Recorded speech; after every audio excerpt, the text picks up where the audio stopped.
Seja bem-vindo, bem-vinda ao estudo do Livro dos Espíritos de hoje. Busque um ambiente tranquilo e sereno. Prepare o seu recipiente com água, que será magnetizado no decorrer do estudo de hoje, e fixe o pensamento em Jesus. Bons estudos!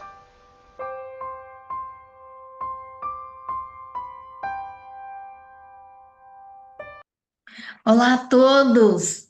Sejam todos muito bem-vindos aqui novamente ao nosso grupo de estudo do Livro dos Espíritos, onde vamos continuar aqui. Estamos no livro segundo, no capítulo 9, na intervenção dos espíritos no mundo corpóreo. E olha só, a gente agora está falando do item 10, que é a intervenção dos espíritos durante o combate.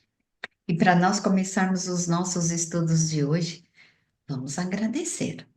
Agradecer sempre, primeiramente, a Deus, nosso Pai, por essa oportunidade. Vamos agradecer ao seu Filho, nosso Mestre Jesus, por tanto amor, por tantos ensinos. Agradecer a Nossa Senhora Mãe Santíssima, que nos envolve todos os dias com seu manto azul de luz. E vamos agradecer ao nosso anjo da guarda, aos nossos mentores individuais, os mentores que nos acompanham nesse grupo de estudos, que permanecemos aqui firmes e fortes. E com muita gratidão e respeito, adentramos as questões de hoje, rendendo graças a Deus e graças a Jesus. Suzelei, vai continuar aí a 544 para nós, Suzelei? Sim, então vamos lá. Oi a todos. Poderiam os maus espíritos suscitar-lhes planos errôneos com o fim de levá-los à derrota? Resposta: podem, mas não tem ele o livre-arbítrio? Se não tiver critério bastante para distinguir uma ideia falsa, sofrerá as consequências.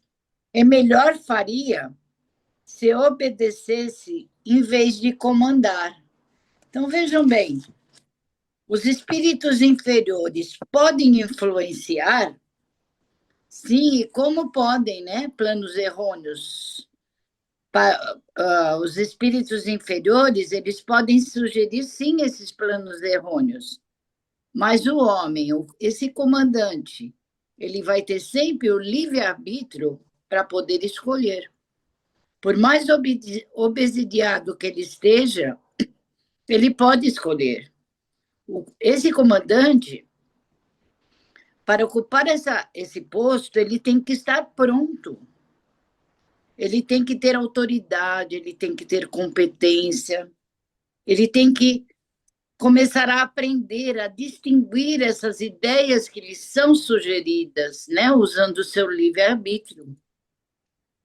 Ele vai aprender, aos poucos, a distinguir essa ideia, as ideias que vêm à sua mente, que vai levá-los a falir, a perder essa guerra. Daquelas que os bons espíritos, que não é dele a ideia, é dos espíritos, né, sempre, daquela que vai levá-lo à vitória. Então, ele, com o seu livre-arbítrio, ele vai escolher. Ele tem que ter também muita reflexão, ele tem que refletir bastante sobre aquilo que lhe é sugerido para poder escolher. Ele só vai receber o que merece, sempre, todos nós. Então, nada se perde. Então, se ele for derrotado, a tropa dele for derrotada, o país dele for derrotado, isso também foi, como eu disse, Deus permitiu. Deus permitiu por quê? Porque essa derrota vai levá-lo, ele, a tropa dele, o país, né? Vai levá-lo a quebrar aquele orgulho, aquela prepotência, vão ser mais humilde. Então, ganhando ou não essa guerra, tudo vai para o bem, nada se perde, né? Então, ele vai, inclusive o próprio país, vai começar a refletir mais, a ser mais humilde, a ter mais paz, a ter mais coisas boas, né? Então, é sempre preciso mudar para o bem. É o bem que eu vou atrair e vice-versa, dependendo da minha vibração. Então, se um país inteiro vibra só no mal, o que ele vai atrair? O mal. Não só o comandante, não só a sua tropa, mas tudo. Ele vai atrair, o outro não vai ser responsável pelos meus erros, e sim esse todo. Então, eu estava pensando assim, a gente compara com os presidentes, com os reis, porque uma guerra, por exemplo, ela não começa com o comandante. Como se começa uma guerra? É o próprio presidente, é o próprio rei que determina, né? Tem países ainda que têm reinados, né? Mas não tantos, né? Mas tinha. Então, esse presidente foi escolhido por quem? Por nós, pelo próprio país. E ele vai poder, dependendo da sua prepotência, do seu orgulho, ele pode determinar uma guerra, sim. Então, por exemplo, existem os países mais ricos do mundo, os países que praticamente dominam o mundo. Esse presidente, não vou citar nomes, mas esse presidente, ele comanda ao longe várias guerras. Ele é influenciado também, tanto pelos espíritos bons como pelos espíritos ruins. Mas ele também tem o livre-arbítrio para escolher. Então, uma guerra mundial começa no quê? Numa coisa ínfima, numa coisa pequenininha, né? E dá toda uma proporção, dependendo do quê? Do livre-arbítrio daqueles que comandam e do próprio país que emana essas vibrações, ou para o bem ou para o mal, né? Então, assim como o comandante, como eu coloquei, ele tem que ter a competência, ele tem que saber fazer, senão ele tem que deixar o posto para outro. Assim é o presidente, assim é nos reis, né? Que não tinham a competência para ligar, não usavam o seu livre-arbítrio para a escolha do bem, por exemplo, né? Então, me faz refletir muito isso os presidentes dos países, né? Que é eles que, a princípio, declaram uma guerra. O comandante apenas obedece a esse presidente também, né? Mas esse presidente tem que ter esse pulso firme, essa competência, aprender, ter uma certa reforma íntima para entender de onde vêm essas sugestões errôneas ou não. Vem do bem, vem do mal, ele tem que ter essa visão, né? É isso. Perfeito, Su. E a resposta da espiritualidade é perfeita também, porque depende muito. E cadê o livre-arbítrio? Né? E como você falou, até de presidentes, aquele que preside uma nação, aquele que preside uma guerra, que comanda, que está ali num patamar de poder, digamos assim, ele tem que ter ali o seu raciocínio, o seu discernimento, a sua lógica, esse certo grau de inteligência. Tem que ter, gente, né? Porque não dá para trabalhar regido, né? Girando em torno do ser. Tem que ser uma visão maior, porque aqui podem ser influenciados esses comandantes, né, a ter atitudes erradas, a ter planos errados. Pode. Mas, gente, o que a gente aprende? Que tudo tem que passar pelo crivo da razão. Por que a gente deve estudar, se aprimorar? Porque cada um vai no seu processo, né, tendo conhecimentos e tudo aquilo que chega para nós tem que passar pelo crivo da razão. É a mesma coisa, eu vou fazer uma comparação até bobinha que me veio agora à mente.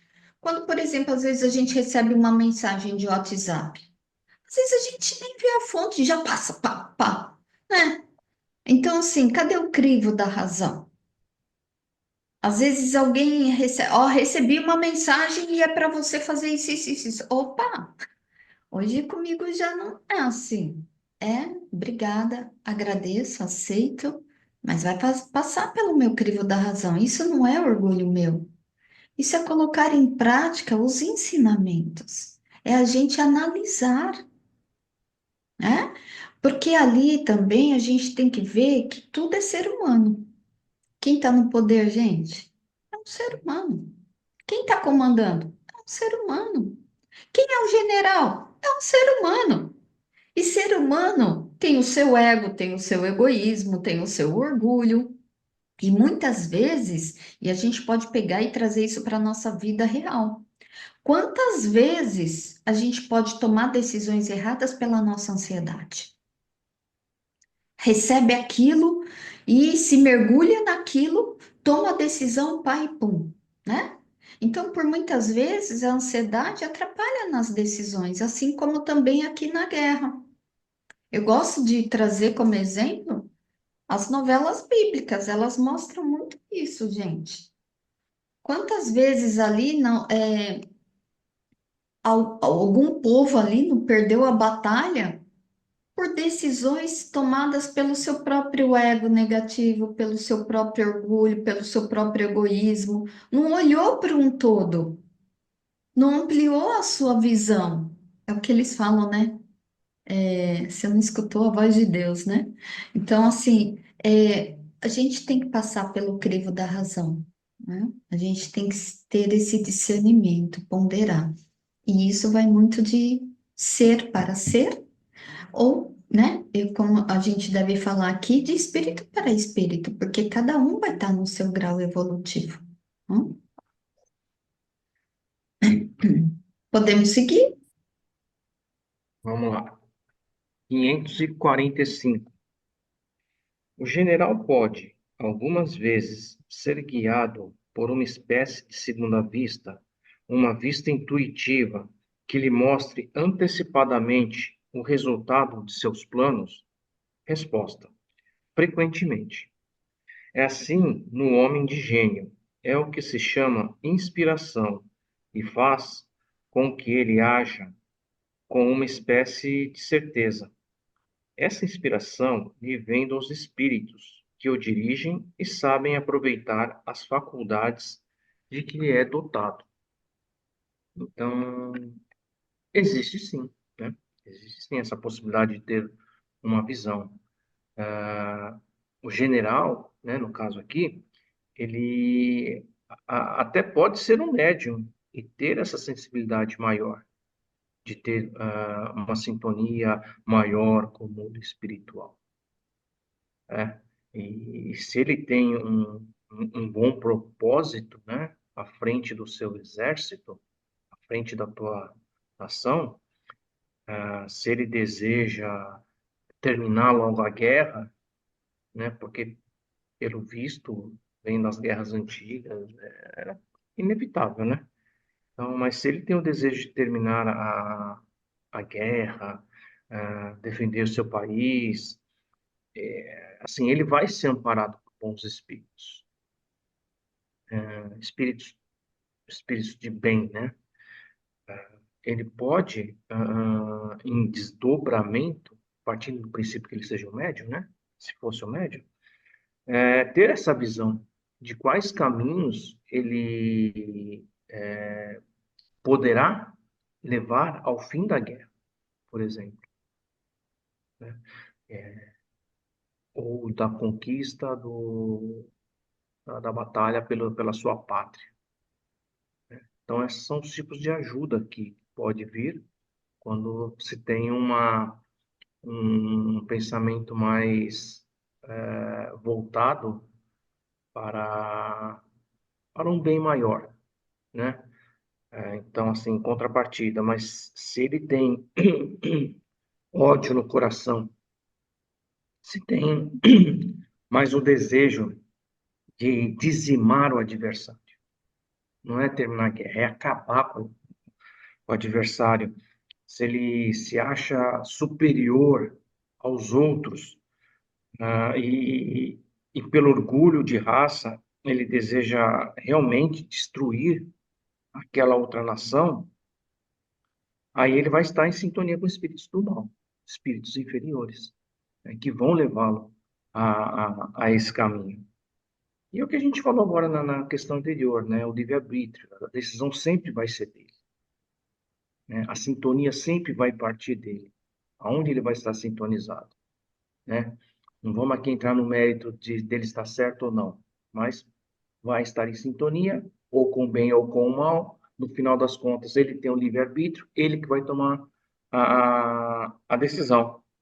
Mas, enfim, é possível, sim, que haja essa possibilidade de usufruir de um poder de mediunidade para suas tomadas de decisões. Foi isso que eu entendi nessa questão aqui. Me lembrou, Isso. assim, a seriado, né, da Bíblia, né? Da Terra Prometida, o Josué, né? Então, nas guerras em que ele ia movido, se deixou levar pelo orgulho, pelo próprio povoado que o incitava a ir à guerra, ele perdeu, né? Vários hebreus foram dizimados.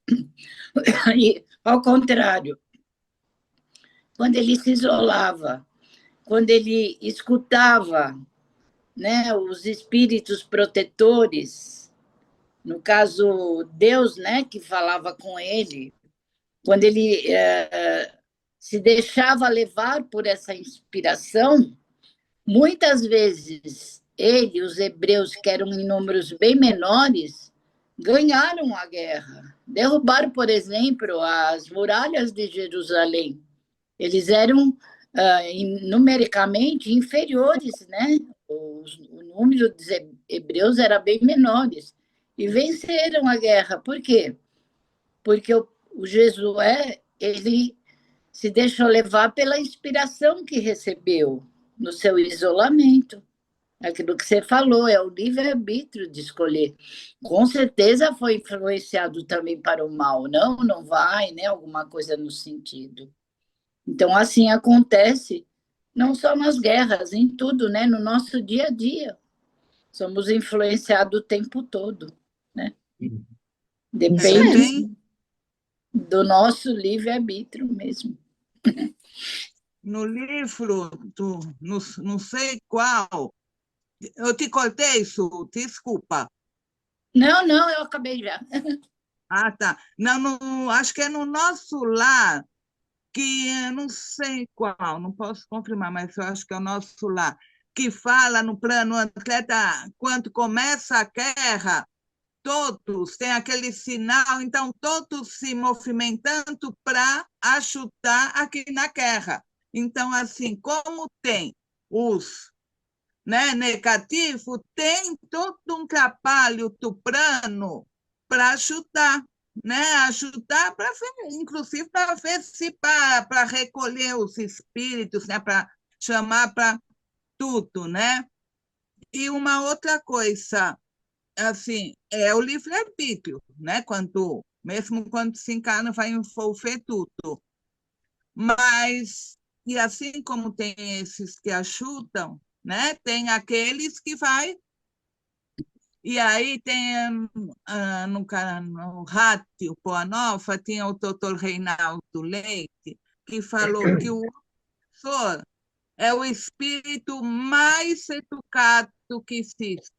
Ele não influencia a gente, ele não entra no nosso coração sem bater na porta. Então, cabe a nós fechar essa porta de acesso ou abrir, né?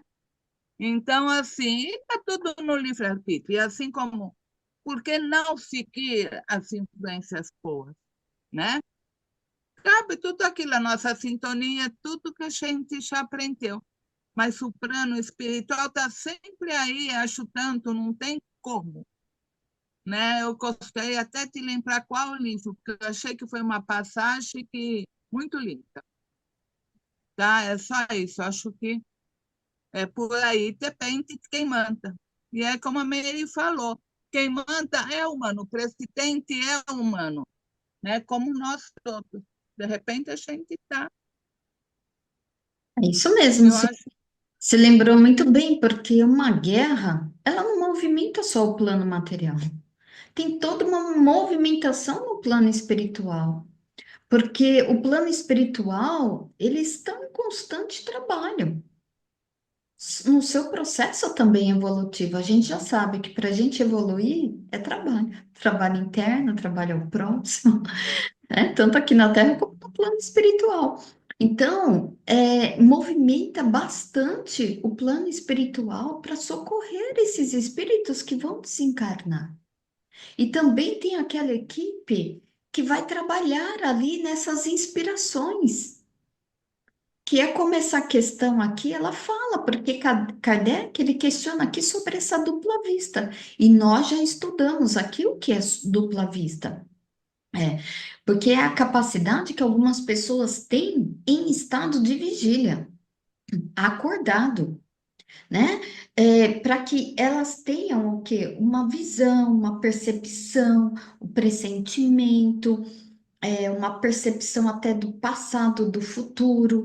Então, assim, tudo isso é a mediunidade, essa visão, essa intuição, e essa faculdade que a pessoa tem, ela é inerente ao ser.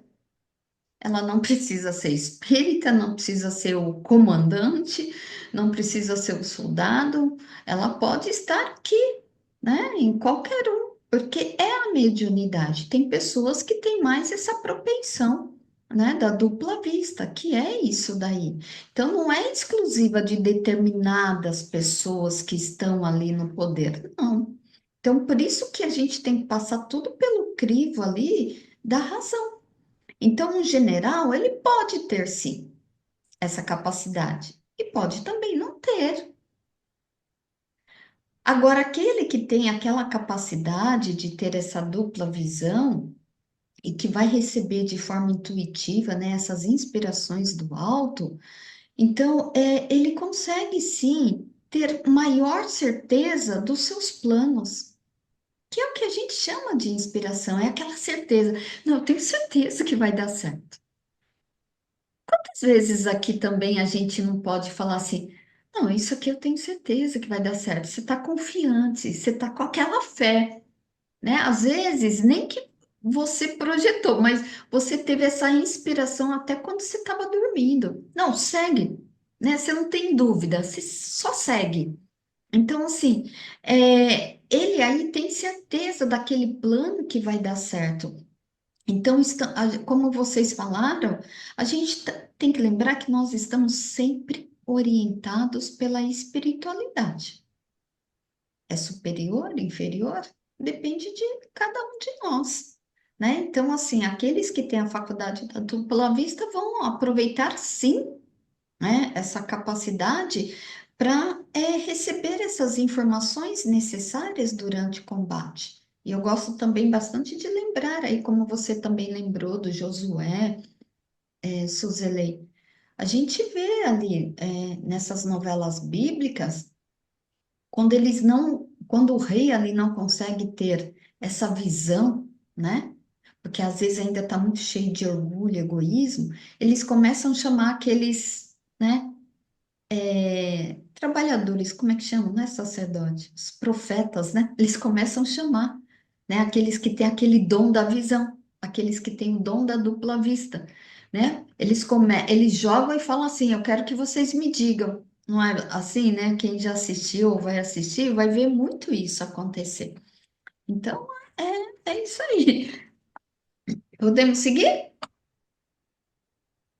Sim. 546. No tumulto do combate, o que acontece aos espíritos dos que sucumbem? Ainda se interessam pela luta após a morte?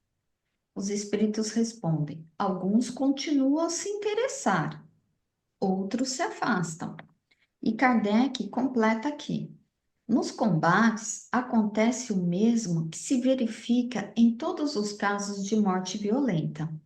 No primeiro momento, o espírito fica surpreso e como aturdido, não acreditando que está morto, parecendo-lhe ainda tomar parte na ação. Não é senão, pouco a pouco, que a realidade se lhe impõe. Então, aqui a gente vai até voltar um pouquinho até nos nossos estudos sobre esse processo do desencarne. Porque Kardec, ele questiona aqui sobre essa morte durante o combate, pela forma como é. Porque a morte por um combate, gente, ela é violenta e rápida. E nesse processo de desencarne, há sempre um processo de perturbação espiritual no desencarne. Alguns mais, outros menos, depende até da forma como foi esse desencarne, desse desligamento, quando tem esse desligamento, né, do perispírito, o espírito, ele ainda está no seu estado de perturbação. E dependendo de como foi esse desencarne, essa morte, se foi mais tranquila, se foi mais violenta, isso vai depender muito também do grau do ser, né, do espírito. E esse estado de perturbação, ele pode demorar minutos, ele pode demorar até anos. Eu não sei quem leu aqui o livro Paulo e Estevão, eu já li, e o final ali eu li acho que umas 5 vezes, mas já tem um bom tempinho, mas eu me lembro muito da morte de Paulo de Tarso. Foi uma morte violenta, né? Ali pelos inimigos. Então, foi uma morte tão violenta, e ele, né, pela morte ter sido daquele jeito, né, degolado, ele poderia ter sentido, mas ele relata que segundos depois, ou minutos depois, não me lembro, gente, ele se sentia como que se estivesse debaixo de uma árvore. Por quê? Porque ele já tinha ali bastante depuração do seu espírito, né, gente?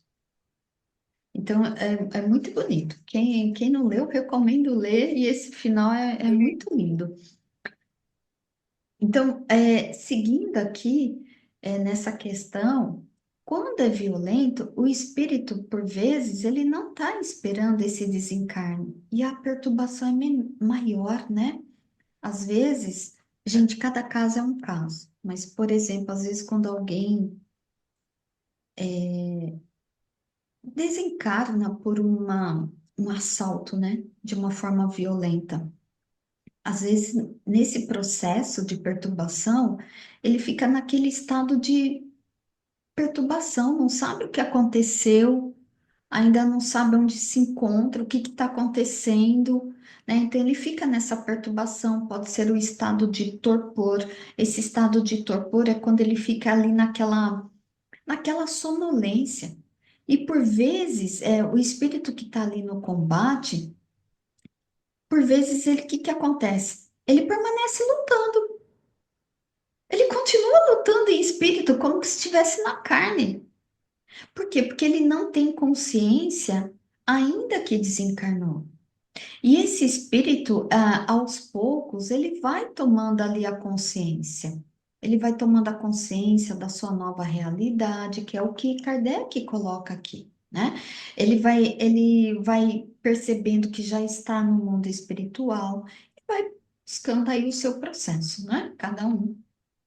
Então, lembrando que quanto mais materializado é o espírito, ele mais vai se interessar pelo mundo material. E quanto mais espiritualizado é o espírito, menos ele se interessa. E mais se preocupa com as coisas do espírito mesmo, né? Então, assim, tem espírito que mesmo desencarnando na batalha, ao chegar no plano espiritual, ele não tem mais interesse por aquilo. Ele não tem mais interesse. Porque ele vai percebendo que a guerra, a batalha, ela é inútil. E o que move a batalha, gente? É os sentimentos. sentimentos inferiores, é o orgulho, é o egoísmo que a gente já viu. Vocês já devem ter ouvido aquela frase. Antes de começar uma guerra externa, porque a guerra ainda está dentro de ti. É com você mesmo. A guerra do orgulho, do ego negativo. Hã? Então, assim, é porque ainda há aquela prepotência, aquela busca do poder. Então, quando estamos na condição de espírito, a nossa percepção ela vai mudando, né? Depois daquela estado de perturbação.